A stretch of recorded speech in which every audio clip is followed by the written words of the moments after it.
Você tem um deste? Sou louca pelo meu. Na verdade, adoro todas as minhas coisas. Já se perguntou de onde vêm todas as coisas que compramos e para onde vão quando nos desfazemos delas? Não conseguia deixar de pensar nisso, por isso quis saber mais sobre o assunto. E os livros diziam que as coisas se deslocam ao longo de um sistema. Da extração, para a produção, para a distribuição, para o consumo e para o tratamento de lixo. Isso tudo se chama a economia de materiais. Bem, estudei um pouco mais. Eu passei 10 anos viajando pelo mundo, atrás de pistas de onde vêm as nossas coisas e para onde vão. E sabe o que eu descobri? Esta não é toda a história. Falta muita coisa nessa explicação.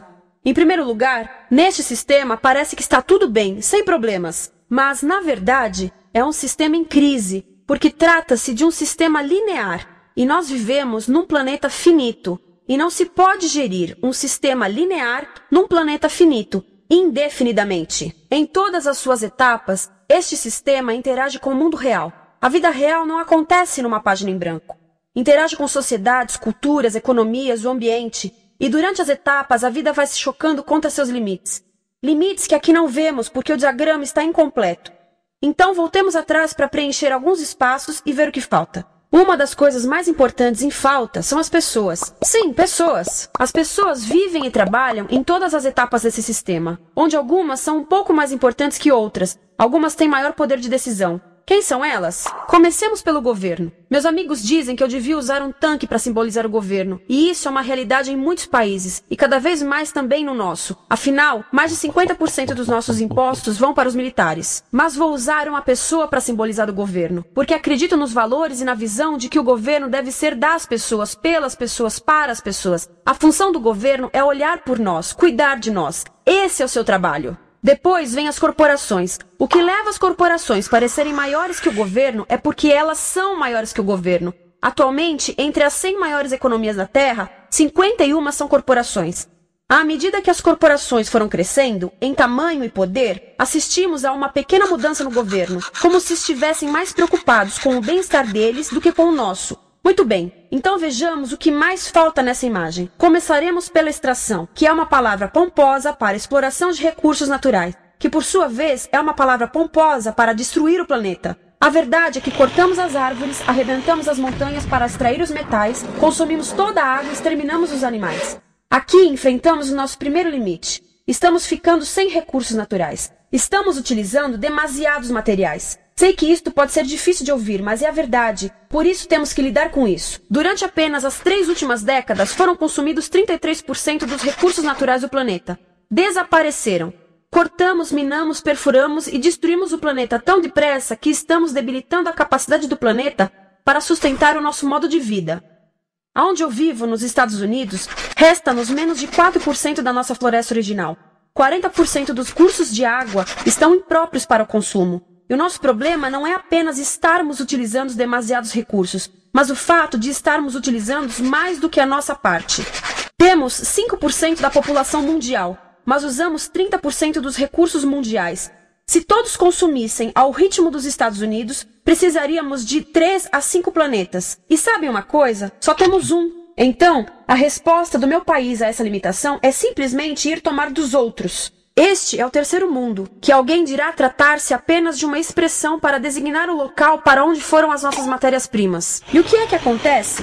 A mesma coisa, destruição do local. 75% das zonas de pesca do planeta estão sendo exploradas ao máximo ou além da sua capacidade. Desapareceram 80% das florestas originais do planeta. Só na Amazônia perdemos 2.000 árvores por minuto, o equivalente a um campo de futebol por minuto. Então, e as pessoas que vivem aqui?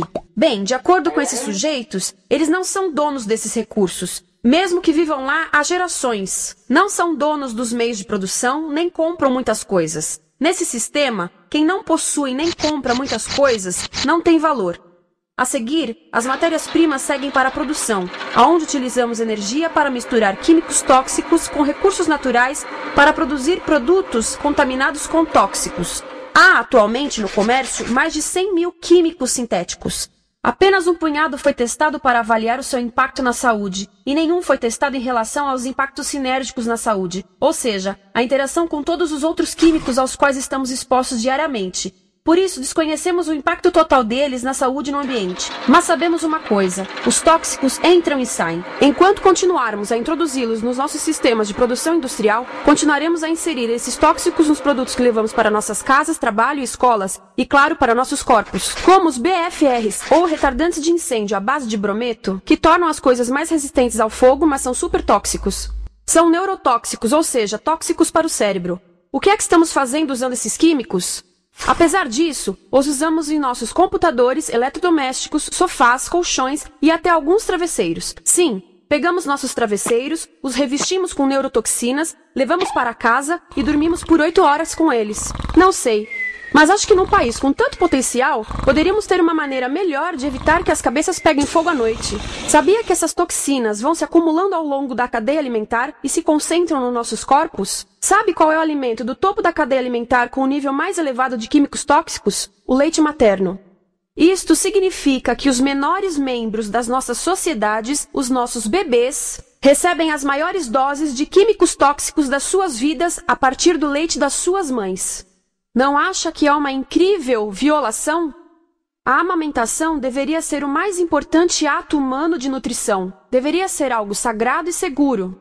A amamentação continua a ser o melhor e as mães devem amamentar, mas nós deveríamos proteger esse ato. Eles deviam protegê-lo. Eu pensava que zelavam pelos nossos interesses. As pessoas que mais sofrem com esses produtos químicos são os trabalhadores das fábricas. Muitos são mulheres em idade reprodutiva, que trabalham com toxinas que afetam a gestação, carcinogênicos e muito mais. Agora eu pergunto, que tipo de mulher em idade reprodutiva trabalharia num emprego deste, exposta a estas toxinas, a não ser uma mulher sem outra alternativa? Essa é uma das maravilhas desse sistema. A erosão dos ecossistemas e economias locais, aqui, garante um fluxo constante de pessoas sem alternativas. No mundo, há 200 mil pessoas por dia se deslocando de ambientes que as sustentaram ao longo de gerações para cidades, onde muitas vivem em bairros de lata, à procura de emprego, por mais tóxico que seja. Não só os recursos são desperdiçados ao longo desse sistema, mas também pessoas, comunidades inteiras são desfeitas. Sim, as toxinas entram e saem. Muitas delas saem das fábricas em produtos, e muitas mais saem como subprodutos, ou poluição. E estamos falando de muita poluição. Nos Estados Unidos, as indústrias admitem liberar mais de 1.800.000 quilos de químicos tóxicos por ano. Deve ser muito mais, porque isso é o que eles admitem. Trata-se de outro limite, porque quem quer ver e respirar 1.800.000 quilos de químicos tóxicos por ano? Então o que eles fazem? Mudam as fábricas poluidoras para o estrangeiro, para poluir outros países. Mas, surpresa, grande parte dessa poluição volta para nós trazida pelo vento. E o que acontece depois de todos os recursos naturais serem transformados em produtos? Passam por aqui, para a distribuição, o que significa vender todo o lixo contaminado com toxinas o mais rápido possível. Aqui, o objetivo é manter os preços baixos, com as pessoas comprando os produtos em constante movimento. Como eles mantêm os preços baixos? Pagam salários baixos aos trabalhadores das lojas e restringem o acesso aos seguros de saúde sempre que podem. Tudo se resume em exteriorizar os custos. O verdadeiro custo da produção não se reflete no preço. Em outras palavras, não pagamos aquilo que compramos. Outro dia estive pensando nisto. Ia a caminho do trabalho e queria ouvir as notícias. Por isso entrei numa loja para comprar um rádio. Encontrei um pequeno rádio verde engraçado que custava $4,99. Na fila do caixa pensei, como $4,99 podem refletir o custo da produção e transporte desse rádio até ele chegar nas minhas mãos? O metal deve ter sido extraído na África do Sul. O petróleo provavelmente do Iraque.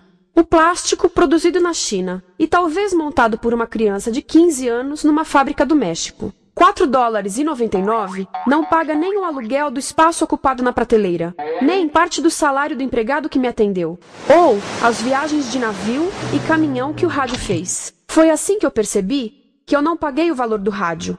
Então, quem pagou? Estas pessoas pagaram com a perda do espaço dos seus recursos naturais. Estas pagaram com a perda do ar puro, com o aumento de doenças como asma e câncer. As crianças do Congo pagaram com o seu futuro, pois 30% delas abandonam a escola para trabalhar nas minas de coltan, um metal que usamos em aparelhos eletrônicos baratos e descartáveis. Estas pessoas pagaram por não ter direito ao seguro de saúde. Ao longo desse sistema, pessoas contribuíram para que eu comprasse o rádio por $4,99. Mas essas contribuições não são registradas por nenhum contabilista. É isto que eu quero dizer com exteriorizar o verdadeiro custo de produção. E isso nos leva à seta dourada do consumo. O coração do sistema, o motor que impulsiona. É tão importante proteger esta seta que se tornou prioridade daqueles dois sujeitos.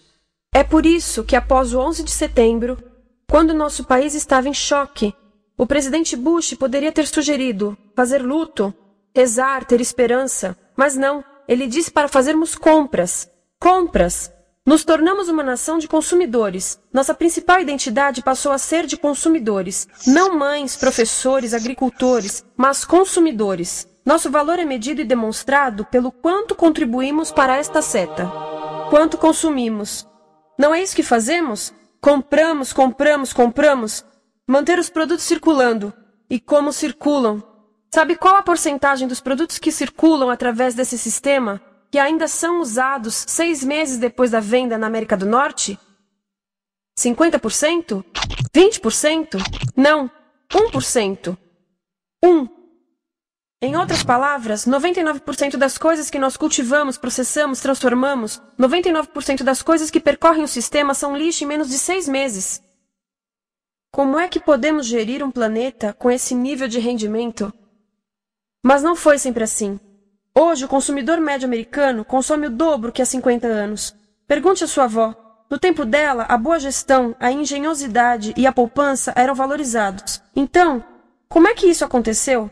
Bem, não aconteceu simplesmente. Foi planejado. Pouco depois da Segunda Guerra Mundial, estes sujeitos estudavam a forma de impulsionar a economia. O analista de vendas Victor Lebow articulou a solução que se tornaria a norma de todo o sistema. Ele disse: a nossa enorme economia produtiva exige que façamos do consumo a nossa forma de vida, que tornemos a compra e uso de bens em rituais, que procuremos a nossa satisfação espiritual, a satisfação do nosso ego no consumo. Precisamos que as coisas sejam consumidas, destruídas, substituídas e descartadas a um ritmo cada vez maior. O conselheiro econômico do presidente Eisenhower disse: o principal objetivo da economia americana é produzir mais bens de consumo. Mais bens de consumo? O nosso principal objetivo? Não é providenciar cuidados médicos, ou educação, ou transportes seguros, ou sustentabilidade, ou justiça? Bens de consumo? Como é que eles nos fizeram adotar esse sistema de forma tão entusiástica? Bem, 2 das suas estratégias mais bem-sucedidas são a obsolescência planejada e a obsolescência perceptiva. A obsolescência planejada é uma outra forma de dizer criado para ir para o lixo. Eles fazem as coisas de modo que sejam inúteis tão rápido quanto possível para jogarmos fora e voltarmos a comprar. Isso é óbvio em sacolas ou copos de plástico, mas verifica-se isso em coisas maiores como esfregões, DVDs, máquinas fotográficas, churrasqueiras, quase tudo. Até computadores. Já reparou que quando compra um computador, a tecnologia muda tão rápido que em poucos anos se torna quase um impedimento para a comunicação? Fiquei curiosa e abri um desses computadores para ver o que tinha dentro. E descobri que a peça que se muda a cada ano é apenas uma pecinha no canto. Mas não se pode mudar apenas essa peça, porque cada nova versão tem um formato diferente. Tem que jogar tudo fora e comprar um novo. Estive lendo sobre o design industrial da década de 50, quando a obsolescência planejada começou a aparecer. Esses designers eram muito claros sobre o assunto. Chegavam a debater quão rápido conseguiam que um aparelho avariasse, mas de modo que o consumidor mantivesse fé suficiente para ir comprar outro. Foi tão intencional, mas as coisas não avariam suficientemente rápido para manter essa seta funcionando. Por isso existe também a obsolescência perceptiva. A obsolescência perceptiva nos convence a jogar fora coisas que ainda são perfeitamente úteis. Como fazem isso? Mudam a aparência das coisas. Por isso, se comprou suas coisas há alguns anos, todos percebem que você não tem contribuído para essa seta. E como o nosso valor depende da nossa contribuição para essa seta, isso pode ser embaraçoso. Por exemplo, se eu tiver o mesmo monitor de computador gordo e branco na minha mesa por 5 anos e a minha colega tiver comprado um computador novo, ela vai ter um monitor plano brilhante que combina com o computador, com o celular e até com as canetas. Ela parece estar operando uma nave espacial e eu pareço que tenho uma máquina de lavar na mesa. A moda é outro bom exemplo. Já se perguntou por que os saltos dos sapatos das mulheres passam de largos para finos num ano e no próximo de finos para largos? Não é por haver um debate sobre qual deles é mais saudável. É porque usar saltos largos num ano de saltos finos mostra que você não contribuiu recentemente para a seta. Por isso não vale tanto quanto a pessoa com saltos finos ao seu lado, ou em um anúncio. É para comprarmos sapatos novos. A publicidade e a mídia em geral têm um papel importante nisto. Cada um de nós nos Estados Unidos é bombardeado com mais de 3.000 anúncios por dia. Vemos mais publicidade num ano do que as pessoas há 50 anos viam em toda a vida. Qual é o objetivo de um anúncio, se não nos fazer infelizes com o que temos? Por isso, nos dizem 3.000 vezes por dia que o nosso cabelo está errado, nossa pele, nossa roupa, nossos móveis, nossos carros, nós estamos errados. Mas tudo se resolve se formos às compras. A mídia também ajuda a esconder tudo isto e isto. Por isso, a única parte da economia que vemos são as compras. A extração, produção e envio para o lixo acontecem fora do nosso campo de visão. Por isso, nos Estados Unidos, temos mais coisas do que tivemos antes. Mas pesquisas mostram nossa felicidade declinando. Nossa felicidade teve seu pico na década de 50, a mesma época em que a febre consumista explodiu. Coincidência interessante. Acho que sei o porquê. Temos mais coisas, porém menos tempo para o que realmente nos faz felizes. Amigos, família, tempo livre. Estamos trabalhando mais do que nunca. Analistas dizem que não temos tão pouco tempo livre desde a sociedade feudal. E sabem quais são as duas atividades que mais fazemos no pouco tempo livre que temos? Ver televisão e fazer compras. Nós, americanos, passamos 3 a 4 vezes mais tempo comprando do que os europeus. Assim, nessa situação ridícula, vamos trabalhar talvez em 2 empregos, e quando chegamos em casa exaustos e sentamos no sofá novo para ver televisão, os anúncios dizem que não prestamos, então vamos às compras para nos sentirmos melhor. Depois trabalhamos mais para pagar o que compramos e chegamos em casa mais cansados, vemos mais televisão que nos diz para fazermos compras outra vez. E estamos nesse ciclo de trabalhar, ver, comprar, e podíamos simplesmente parar. Então, no final, o que acontece a todas essas coisas que compramos? Nesse ritmo de consumo, não cabe tudo em casa, apesar do tamanho médio das casas ter duplicado nesse país desde os anos 70. Vai tudo pro lixo, e isso nos leva ao tratamento do lixo. Essa é a parte da economia de materiais que conhecemos melhor, porque nós temos de levar o lixo até a esquina. Cada americano produz 2 quilos de lixo por dia, o dobro do que fazíamos há 30 anos. Todo esse lixo ou é despejado num aterro, que é um grande buraco no chão, ou ainda pior, primeiro é incinerado e depois despejado no aterro. As duas formas poluem o ar, o solo, a água, sem esquecer que alteram o clima. A incineração é realmente ruim. Lembra daqueles tóxicos da fase da produção? Bem, queimar o lixo libera esses tóxicos no ar. Pior ainda, produz supertóxicos novos, como a dioxina.